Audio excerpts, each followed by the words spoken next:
ছাব্বিশে বিধানসভা নির্বাচনের আগে এটাই তৃণমূলের শেষ 21শে জুলাই। এবার কি তবে 21শে জুলাইয়ের সমাবেশে সব থেকে বড় চমক দেবে তৃণমূল রাজ্যবাসীকে? এটাই এখন সব থেকে বড় প্রশ্ন। বিগত বেশ কিছুদিন ধরে বাংলার রাজনীতির অলিন্দে কান পাতলেই শোনা যাচ্ছে একটাই নাম, 21শে জুলাইয়ের মঞ্চে কি তবে দেখা যাবে বিজেপি নেতা দিলীপ ঘোষকে? বিজেপির সাংগঠনিক রাজনীতিতে ক্রমাগত কোণঠাসা হয়ে পড়েছেন দিলীপ ঘোষ, অথচ এই দিলীপ ঘোষের আমলেই বাংলায় বারবারন্ত হয় বিজেপির। সেই দিলীপ ঘোষ এখন রাজ্য রাজনীতির জোর জল্পনার বিষয়। জল্পনার অবশ্য সূত্রপাত হয়েছিল মুখ্যমন্ত্রীর আমন্ত্রণে দীঘায় জগন্নাথ মন্দিরে যাওয়াকে কেন্দ্র করে। কিছুদিন আগে তাৎপর্যপূর্ণ ইঙ্গিত দিয়েছিলেন তৃণমূল মুখপাত্র কুণাল ঘোষ। নিউজ পোল বাংলার পক্ষ থেকে তাকে প্রশ্ন করা হয়েছিল, বাংলার রাজনীতিতে এবার কি তবে ঘোষেরা এক হতে চলেছে? কি জানিয়েছিলেন কুণাল ঘোষ? সেটা তো ওইভাবে কোনো ব্যক্তি নির্দিষ্ট করে বলা সম্ভব নয়। মানে ঘোষেরা তো দেখুন, সব পদবীর সব মানুষই সব ধর্মের, সব বর্ণের, সব পদবীর সব মানুষই মমতা বন্দ্যোপাধ্যায়ের সঙ্গেই থাকবেন। তো ফলে বিভিন্ন পদবী যারা আছে তো তারা তো, আপনি শুধু ঘোষ বলছেন কেন, আপনি তাহলে মজুমদার, অধিকারী, আপনি নানা পদবীও দেখতে পারেন যে তারা একটা সময় মনে করলেন হয়তো মমতা ব্যানার্জির পক্ষেই বাংলার মানুষ রয়েছেন, আমি আর বাইরে থাকি কেন।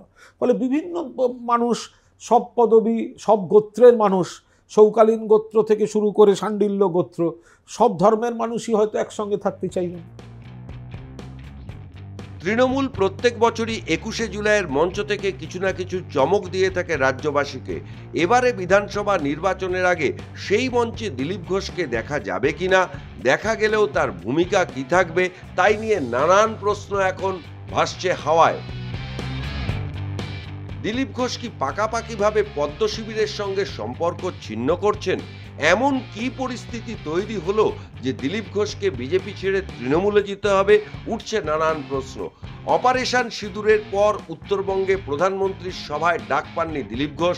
এরপর কলকাতার সভায় একই রকমভাবে ব্রাত্য ছিলেন সেই বিজেপি নেতা দিলীপ ঘোষ, এবং সর্বশেষ রাজ্য বিজেপির সভাপতি বরণ মঞ্চেও দেখা গেল না এ রাজ্যে বিজেপির পোস্টার বয় সেই দিলীপ ঘোষকে। রাজ্য রাজনীতিতে দিলীপ ঘোষকে নিয়ে যখন জল্পনা তুঙ্গে, তখন সোমবার ইকো পার্কে দাঁড়িয়ে পরিষ্কার জানিয়ে দিলেন দিলীপ ঘোষ, 21শে জুলাই তিনি কোনো না কোনো মঞ্চে থাকবেন। তবে কোন মঞ্চে থাকবেন সেটা নির্দিষ্ট করে বলেননি। কোনো না কোনো মঞ্চে তো আমি থাকবোই 21 তারিখ, দেখা যাক 21 তারিখ আসুক। সব থেকে বড় খবর, অথচ ছোট উত্তর দিয়েই দায় সারলেন দিলীপ ঘোষ।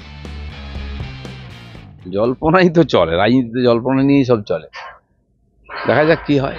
মানুষ কি জানতে চায় সে তো ঠিকই, আপনারা জল্পনা তৈরি করছেন, কেউ জল্পনা তৈরি করছে, জল্পনা নিয়ে রাজনীতি চলছে। অনেকের রাজনীতি জল্পনা দিয়েই হয়। আমাদের জলও নেই আর পনাও নেই, আমাদের রাজনীতি আছে।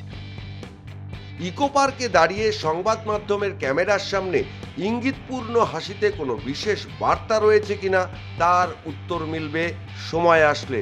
নিউটাউন থেকে পলাশ নস্করের রিপোর্ট, নিউজ পোল বাংলা।